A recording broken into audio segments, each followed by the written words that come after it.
Bonjour à tous.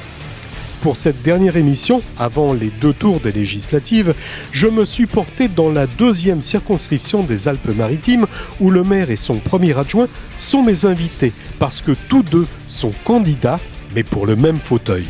Si vous êtes attentifs, vous remarquerez qu'un certain nombre de mes questions sont communes, bien sûr aux 2 candidats.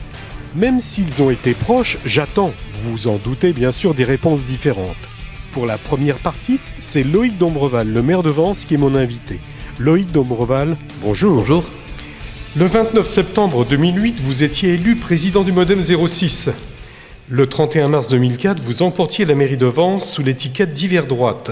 Pour les régionales, vous militiez sous les couleurs de l'UDI. Le vendredi 19 mai, vous avez annoncé être candidat de La République En Marche pour cette 2e circonscription des Alpes-Maritimes. Alors Loïc Dombreval, comment vous définissez-vous aujourd'hui et quel est votre état d'esprit et vos motivations ? Quand je suis entré en politique en 2007, il y a 10 ans également, exactement, c'était dans le cadre d'élections législatives. Et j'avais l'étiquette du mouvement démocrate. Parce que je croyais, à l'époque, en l'idée de François Bayrou de dépasser les clivages droite-gauche et de faire travailler les gens ensemble dans le cadre de projets. Cette ligne-là, je ne l'ai jamais quittée. Jamais. Vous pouvez reprendre toutes mes déclarations, vous pouvez reprendre tous mes documents de campagne, vous verrez toujours que j'ai travaillé selon cette ligne. Et en 2014, quand j'ai été élu maire de Vence, c'était exactement sur cette même ligne, avec au sein de mon équipe des gens à l'époque de l'UMP, des gens du PS, des radicaux de gauche, des écologistes, des gens sans étiquette et des gens de la société civile. Donc vous êtes revenu au bercail ? Je n'ai jamais quitté le bercail. Ce qu'a réussi Emmanuel Macron, c'est ce qu'avait raté François Bayrou.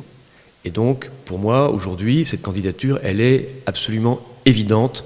Et porter cette étiquette et représenter le président de la République dans cette circonscription, c'est pour moi non seulement un grand honneur, mais c'est aussi un grand bonheur. Et surtout, je me sens parfaitement aligné, bien dans mes idées, dans mes convictions. De quand date votre rapprochement justement avec En Marche et pourquoi vous êtes vraiment dirigé vers cette formation ? Je viens de vous l'expliquer. Non, mais pourquoi vous n'êtes pas parti directement vers le Modem ou... je ne sais pas, vers l'UDI, comme vous étiez déjà l'UDI. Parce que j'ai été échaudé par le Modem, il faut le dire. J'ai porté les combats politiques avec l'étiquette du mouvement démocrate pendant 3 ans, entre 2007 et 2010. J'ai enchaîné les défaites pour une raison très simple, c'est que François Bayrou, même si son idée était merveilleuse, et j'ai eu l'occasion de lui redire récemment, il a eu raison avant tout le monde. À partir du moment où il avait perdu les élections présidentielles, c'était une peine perdue que de s'accrocher à continuer à essayer de faire vivre cette idée. Donc Emmanuel Macron, il a fait vivre cette idée, il a réussi à gagner cette élection présidentielle, il a eu à la fois énormément d'audace, beaucoup de courage, une véritable vision et beaucoup de chance également. Moi, je le félicite et je trouve qu'aujourd'hui, encore une fois, ma présence à ses côtés est absolument évidente. D'ailleurs, vous savez, il y a énormément de gens qui me disaient, qui me répétaient, mais comment se fait-il que toi, Loïc, chef d'entreprise, avec les idées que tu as depuis 10 ans, dont tu n'as jamais varié, comment se fait-il que tu ne sois pas encore avec Emmanuel Macron ? Je vais vous dire pourquoi. Parce que c'est vrai que j'ai mis du temps à le rejoindre. Parce que j'ai été terriblement échaudé et que... Oui, parce qu'il reste 3 semaines. Est-ce que c'est pas un petit peu trop court pour faire campagne ? Non, c'est pas trop court.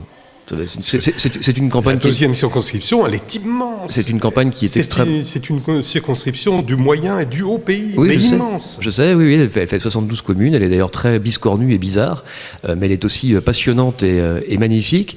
Mais vous savez, voilà, c'est une campagne qui est aussi très politique, qui doit être portée, qui est très portée par les mouvements politiques. C'est comme ça, on le sait, les élections législatives sont comme ça. Et donc il y a aussi cette dynamique nationale qui est importante. Par rapport à l'UDI, par rapport à LR, vous savez, moi je siège au conseil régional dans une majorité LR, UDI, Modem. Quelles sont là mes convictions ? Simplement, au sein de ces bientôt vieux partis, il y a 2 approches. Il y a une approche qui consiste à dire on va embêter Macron, on va prendre notre revanche de l'élection présidentielle et on va le mettre en cohabitation.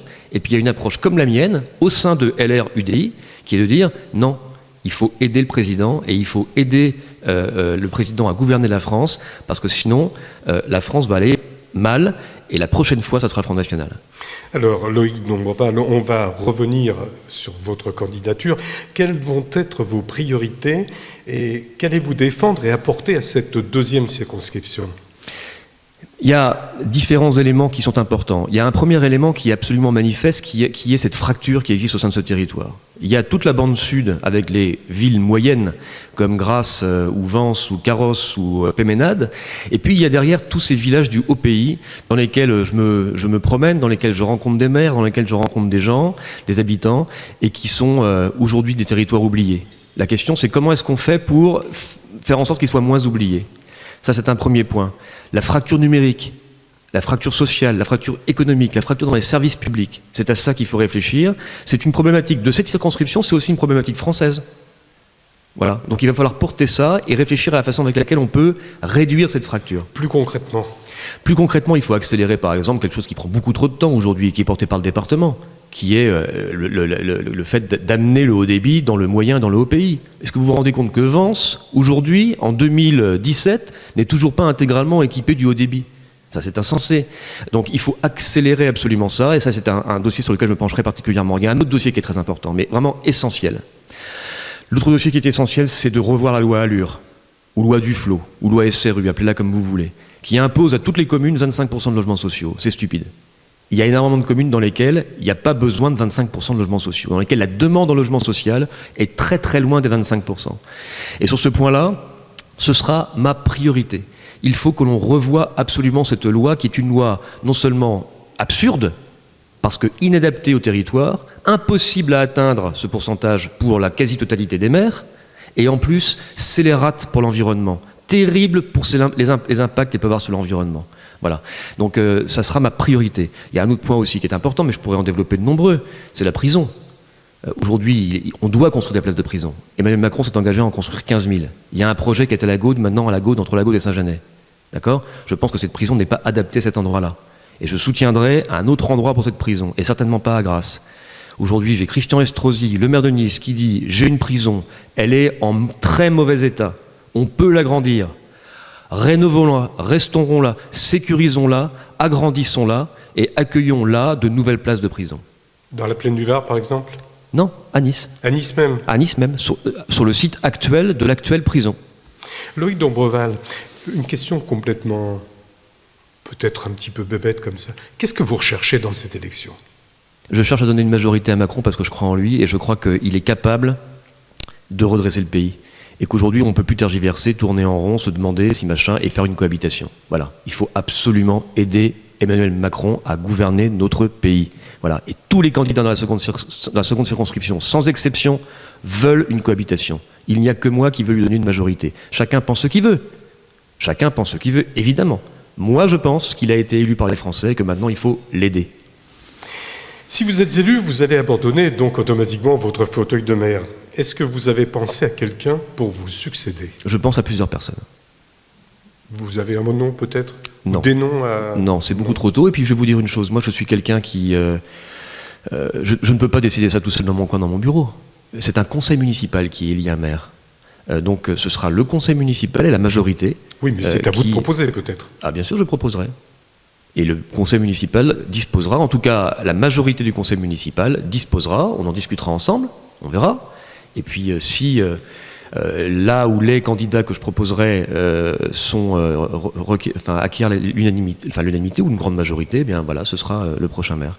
Alors si vous pardon monsieur, en tout cas pour ma part, je resterai conseiller municipal parce que certains disent que Vence ne m'intéresse pas, que c'est un marchepied, enfin voilà, c'est ce type de campagnes qui sont des campagnes malveillantes et parfois même à la limite de la diffamation, pas sur ce point-là mais sur d'autres.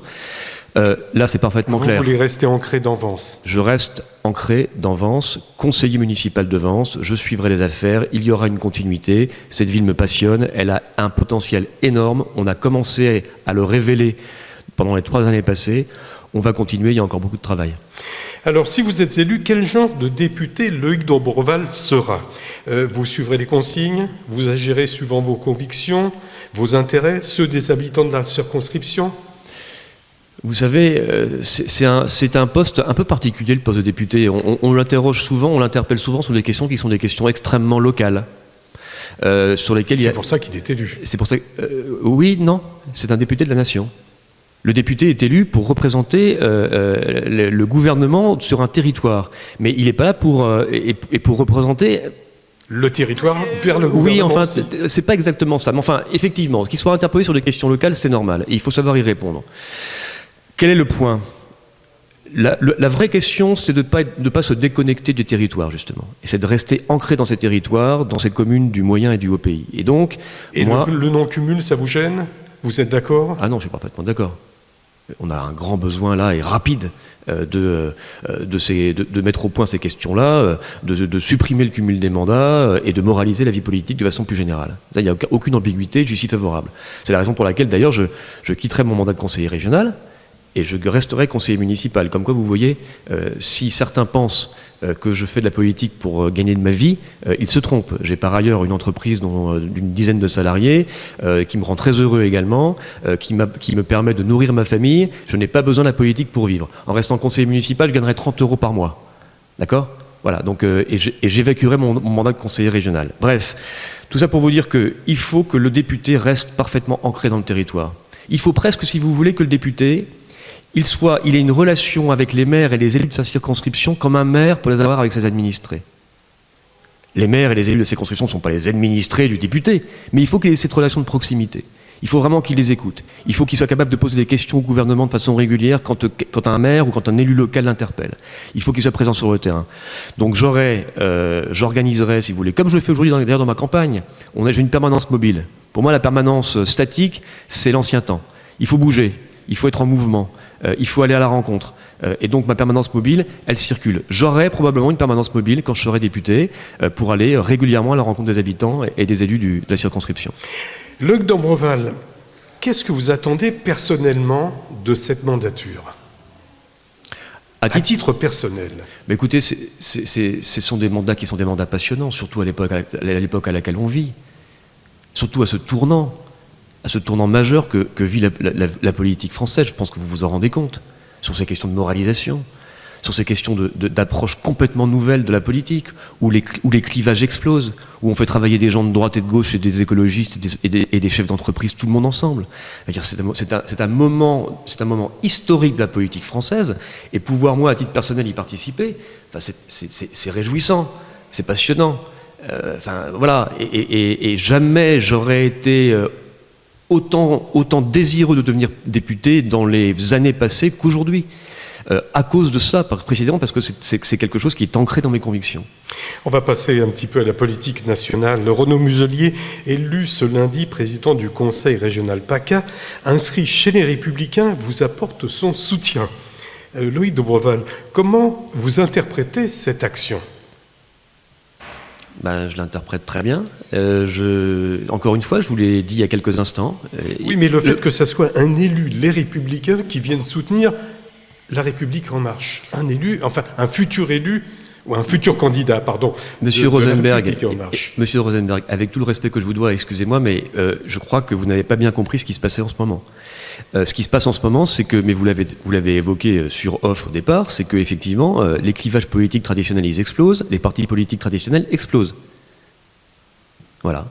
Il y a au sein de LR et UDI, et ça ne risque pas de poser des problèmes à Muselier ? Encore une fois, majorité à laquelle j'appartiens, mais Muselier est un grand garçon, il prend ses responsabilités, c'est quelqu'un qui... rien ne lui est imposé, il a un passé politique qui l'a prouvé, c'est quelqu'un d'extrêmement libre. Ça ne l'empêche pas d'être parfaitement ancré et parfaitement LR. Mais il ne vous a pas échappé qu'au sein de LR et au sein d'UDI, il y a deux approches, je le répète, qui sont complètement différentes. Une approche de cohabitation et de revanche, une approche de... De coexistence, hein. Ils disent coexistence, pas cohabitation. Oui, bien sûr, oui. Oui, bien sûr. Éric Ciotti sera bien sûr dans une opposition constructive à Emmanuel Macron. Excusez-moi, monsieur Rosenberg, mais ça fait quand même doucement rigoler. Quand on connaît les positions d'Éric Ciotti, dont Anne Satonnet est la candidate dans ses circonscriptions, je le rappelle quand même, elle est portée par Éric Ciotti. Quand on connaît ses positions sur Emmanuel Macron, je veux dire, excusez-moi, mais la coexistence et l'opposition constructive, c'est juste une blague. Voilà. Alors que la chancellerie prépare une loi sur la moralisation de la vie publique, il y a 10 jours paraissaient dans les colonnes du Canard enchaîné des révélations sur Richard Ferrand, l'imputant de pratiquer depuis 20 ans un mélange des genres assumé entre intérêt public et privé, les Républicains trouvant des similitudes entre ce dossier et celui de François Fillon. Quelle est votre propre approche, votre propre éclairage sur cette affaire? Si c'est une affaire. Voilà, alors d'abord, si c'est une affaire, si la justice décide que c'est une affaire, bon, il semble que ce matin le parquet de Brest ait décidé d'ouvrir une enquête, très bien, il faut que la justice fasse son travail. Les élus, quel que soit leur niveau, du conseiller municipal au président de la République, quel qu'il soit, où qu'ils agissent, doivent être exemplaires. C'est la nouvelle donne. Voilà, c'est tout ce que j'ai à dire. On doit être exemplaire. Parce que quand on n'est pas exemplaire, eh bien on fait le lit des extrêmes. Et ça, c'est ce qu'il y a de plus grave. En début de semaine, François Baroin jugeait que la position de Richard Ferrand allait très vite devenir intenable. Et Édouard Philippe, le Premier ministre, est venu sur France 2 le défendre. Loïc Dombreval, est-ce que c'était une erreur politique pour Richard Ferrand de rester au gouvernement? Ou alors il doit rester au gouvernement absolument? Je n'ai pas d'avis sur cette question. J'attends que l'enquête soit lancée. Si M. Ferrand est mis en examen, je pense que voilà, il devra prendre ses responsabilités. Mais encore une fois, pour l'instant, la justice n'a pas décidé, n'a pas acté une quelconque mise en examen. Et donc il faut attendre cette décision. Par contre, effectivement, encore une fois, je le dis, les élus doivent être exemplaires et même plus exemplaires qu'exemplaires. C'est très compliqué, vous savez, parce que dans la moralisation de la vie politique, il va falloir aussi faire attention à une chose. C'est que les attaques, les diffamations, les affaires montées, les fake news soient également, dans cette loi sur la moralisation, sévèrement, très sévèrement réprimées. Alors justement, comment vous interprétez le mutisme de François Bayrou, chargé, lui, de rédiger la loi de moralisation de la vie publique? Pour l'instant, on ne l'a pas entendu. Il est ministre de la Justice, il est garde des Sceaux. Il doit, en compte tenu de sa fonction, attendre la décision de la justice. Il est parfaitement dans son rôle. L'UDI a fait... Il peut quand même pas anticiper. Ministre de la Justice et garde des Sceaux, il peut pas anticiper une décision. Mais non, il est garde des Sceaux. Il a ce devoir aujourd'hui de réserve vis-à-vis de ces questions. Il ne peut pas aller contre l'avis qu'il ne connaît pas du ministère qu'il dirige. C'est pas possible. Par contre, je suis convaincu que François Bayrou, le moment venu, dans un sens ou dans un autre, prendra position sur cette question. Alors je disais, je vous ai un petit peu coupé, l'UDI a fait campagne pour Fillon, fait toujours campagne avec les Républicains et n'a pas dénoncé les accords liant ces deux partis pour les législatives. Cependant, lundi 22 mai, Jean-Christophe Lagarde, dans une interview au Parisien, précisait que sans être pour autant macroniste, il estimait le président est suffisamment libéral pour que l'on puisse trouver des terrains d'entente. C'est-à-dire qu'il relançait sa main tendue. Qu'est-ce que vous pensez de cette déclaration? Est-ce qu'elle vous a surpris? De Jean-Christophe Lagarde, pas tellement, non. C'est d'une ambiguïté parfaite. Voilà. Je pense que l'UDI est un parti qui est appelé à disparaître, je vous le dis clairement. Et ça fait même, je pense, quelque temps qu'il aurait dû disparaître. Au profit de? Au profit d'un grand parti, de droite, de centre et de la droite modérée, sociale, libérale, européenne. Voilà, je pense que le parti UDI n'a plus raison d'exister sur la carte. Et si l'UDI décide de me radier, puisque je suis aujourd'hui encore adhérent de l'UDI, ça ne me posera aucun problème, puisque de toute façon, vous savez, le 19 juin, je ne donne pas cher du mouvement UDI, ni même du mouvement, bien sûr, LR. Encore une fois, il y a une scission très claire qui s'opère. Et la question aujourd'hui, il n'est pas de savoir si on peut éventuellement coexister. Non, la question est de dire, on donne une majorité ou pas? C'est ça la question. Est-ce qu'il y répond? Il n'y répond pas. Alors voilà. Je reviens sur l'UDI. Est-ce que l'UDI s'est enfermé en suivant le programme Fillon? Parfaitement. L'UDI a emmené la droite dans le mur. Tous ceux qui ont soutenu François Fillon et qui se sont escrimés et arrimés et qui ont continué contre vents et marées, arc-boutés à soutenir Fillon, ont emmené la droite dans le mur. La candidate LR-UDI de la seconde circonscription d'Almarié fait partie de cela. J'ai pour ma part demandé à ce que, ainsi qu'un certain nombre d'autres élus de LR, à ce que Alain Juppé prenne la relève. Voilà, ça n'a pas été possible. Tous ces gens-là ont emmené la droite dans le mur. Alors surtout après le sondage de mardi où votre formation obtiendrait une majorité absolue à l'Assemblée nationale de 320 à 350 députés, il se dit que personne ne croit vraiment en interne, chez les Républicains, d'imposer une cohabitation au nouveau chef de l'État, puisqu'ils auraient à peu près 140-150 députés. Loïc Dombreval, est-ce que la droite a choisi le meilleur leader pour cette campagne des législatives ? Et est-ce que le changement de programme l'a lesté ? J'ai pas compris votre question. De quel leader parlez-vous ? De la droite. François Baroin ? De François Baroin. Ah, mais... Est-ce que François Baroin était le bon leader à choisir à droite ? J'en ai aucune idée. J'ai jamais adhéré à LR. Moi, j'appartiens encore... Non, mais vous étiez à l'UDI, c'est pour ça ? Non, mais moi, l'UDI et LR, c'est pas pareil. Moi, quand il y a eu les primaires de la droite et du centre, j'ai tweeté... L'UDI s'est accroché aux oui, Républicains. Mais moi, je considère que c'est une erreur. Et que j'ai tweeté d'ailleurs et j'ai écrit sur ces questions-là à l'époque, aux primaires de la droite et de la droite, pas de la droite et du centre, de la droite et de la droite, je voterai pour le candidat le plus centriste. Retrouvez mes tweets. C'était une primaire de la droite et de la droite.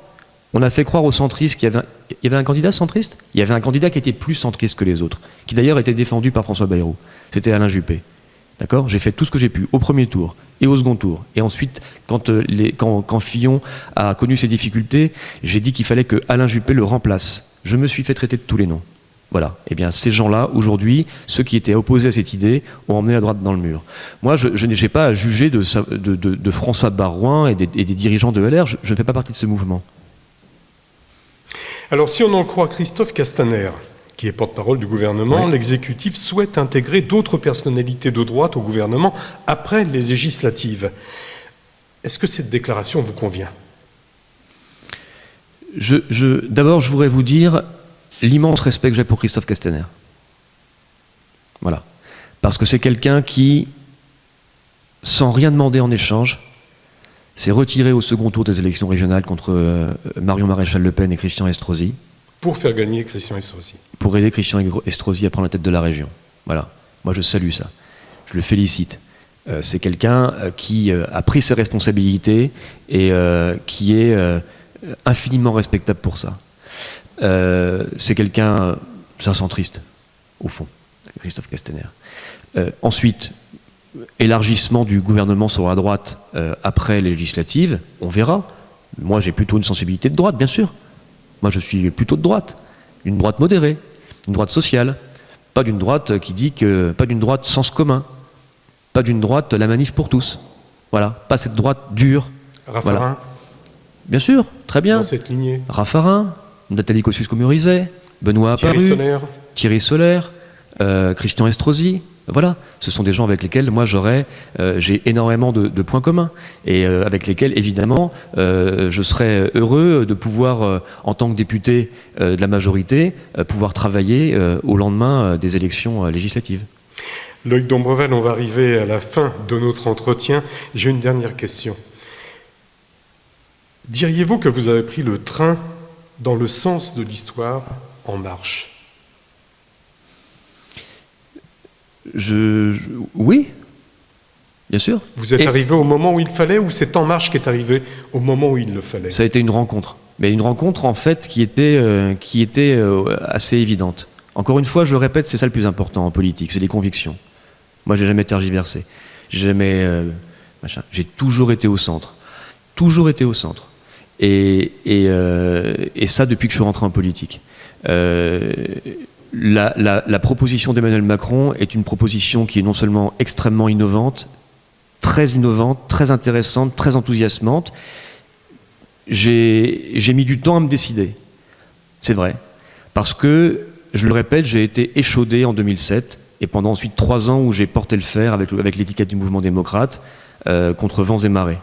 Je n'ai pas cru au départ à la victoire d'Emmanuel Macron, je l'avoue, c'est vrai.